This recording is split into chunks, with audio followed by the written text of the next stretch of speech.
Good morning students. Today we will start next chapter of organic chemistry, that is NMR spectroscopy.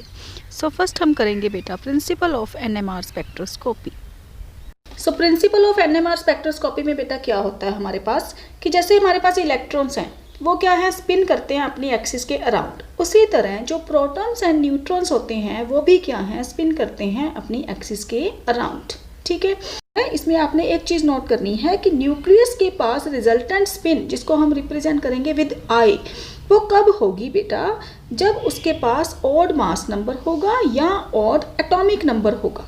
मतलब आपके पास जो neutrons and protons हैं वो किसके साथ एसोसिएट होते हैं, मास नंबर के साथ और एटॉमिक नंबर के साथ। ठीक है, तो दोनों में से एक चीज आपके पास क्या होनी चाहिए, ऑड। और अगर ऑड है तो इसका मतलब क्या है कि आपके पास रिजल्टेंट स्पिन होगी। और अगर ऑड नहीं है, मतलब सपोज हमारे पास मास नंबर और एटॉमिक नंबर दोनों ही क्या है इवन, तो हमारे पास जो स्पिन की वैल्यू है वो कितनी आएगी, 0। ठीक है, तो इस टेबल में देखो आप, टेबल में क्या शो हो रहा है कि अगर मास नंबर ऑड है एटॉमिक नंबर इवन है तो हमारे पास हाइड्रोजन कार्बन नाइट्रोजन के एग्जाम्पल है। और अगर हमारे पास मास नंबर इवन है और एटॉमिक नंबर क्या है ऑड, तो हमारे पास हाइड्रोजन का दूसरा आइसोटोप 1H2 बोरोन है, नाइट्रोजन है, वो आती हैं। में हमने प्रोटॉन मैग्नेटिक रेजोनेंस स्पेक्ट्रोस्कोपी के बारे में पढ़ना है। तो इसमें सबसे पहले हमारे पास क्या है कि जैसे जो भी कोई कंपाउंड है हमारे पास जिसके पास हाइड्रोजन्स हैं या प्रोटॉन है, तो उसको जब हम प्लेस करेंगे इन मैग्नेटिक फील्ड जिसको हम बोलते हैं external magnetic field, that is H0। ठीक है, तो क्या होगा कि जो प्रोटॉन है that will adopt one of the two possible orientation with respect to external magnetic field. तो वो ओरिएंटेशंस कौन सी होंगी, या तो जो प्रोटॉन्स हैं वो प्रोटॉन में aligned with the applied field, और जो प्रोटॉन होगा वो against the applied field aligned होगा। ठीक है, तो क्या होगा कि प्रोटॉन के पास टू पॉसिबल ओरिएंटेशंस होंगी, उनमें से द प्रोटॉन में aligned with the applied field और प्रोटॉन में aligned against the applied field. तो आप फिगर में भी देख सकते हो कि एक हमने दिखाया विद द अप्लाइड फील्ड और दूसरा दिखाया अगेंस्ट द अप्लाइड फील्ड।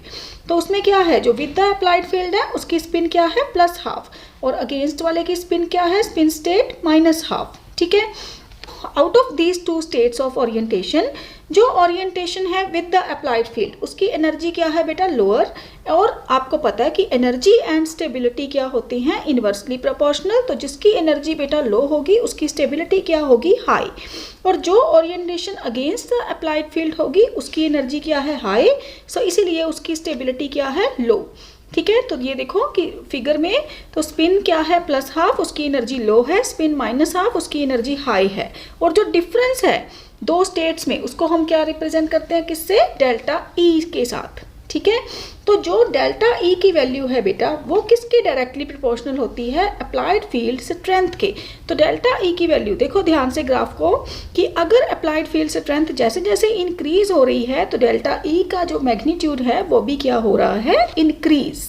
और अब अगर जो ओरिएंटेड न्यूक्लियाई हैं अगर उसको हम एक्सपोज करेंगे टू द इलेक्ट्रोमैग्नेटिक रेडिएशंस तो क्या होगा बेटा कि एनर्जी की एब्जॉर्प्शन होगी और उसके बाद जो लो एनर्जी न्यूक्लियाई हैं that will flip to high energy state.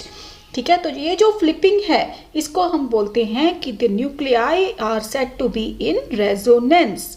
Clear कि when the nuclei will flip from the lower energy to higher energy state उसको हम बोलते हैं रेजोनेंस स्टेट। रेडिएशंस को एब्जॉर्ब करेंगे रेडियो फ्रीक्वेंसी रीजन में और उसकी वैल्यू कितनी आएगी एनर्जी की, ΔE = hν = गामा H0/2π। तो आपको हर टर्म क्लियर होनी चाहिए। तो ΔE मैंने आपको करवाया कि एनर्जी डिफरेंस है बिटवीन टू स्टेट्स में। H क्या है हमारे पास, Planck's constant, nu is frequency and what is gamma, gamma is gyromagnetic ratio. ठीक है, it is a ratio of angular momentum of an atomic system to its magnetic moment. Clear, और उसके बाद है इसकी जो वैल्यू है हमारे पास प्रोटॉन के लिए जो गामा की वैल्यू है वो फिक्स होती है, वो है 26750।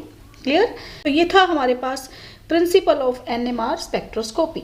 नेक्स्ट टॉपिक हम करेंगे ओरिजिन ऑफ सिग्नल्स। क्लियर, वो नेक्स्ट वीडियो में करेंगे। Okay, thank you so much बेटा।